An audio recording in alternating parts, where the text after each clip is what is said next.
Do you think he's committed to the push-up? Lumayo ka na nga kung kanang sundalo. Gatuo batang nga siya komitado siya alang diya sa push-up.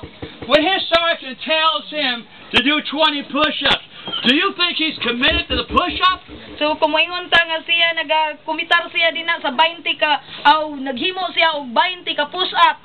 Nagtuo batang nga siya komitado siya sa maong push-up. No, he's committed to winning.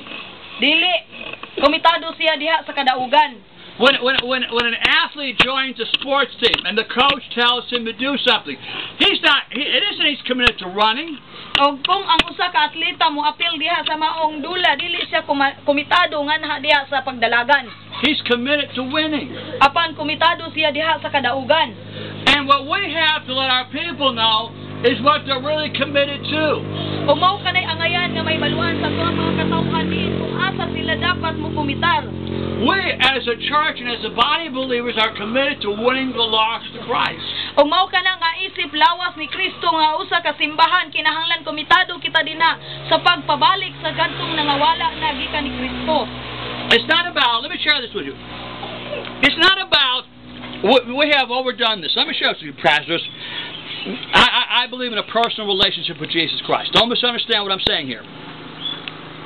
Can you hear me? So sayang gingon na, nga isip mga pastor, siya, mutuo siya nga personal nga relasyon nga sa Dios.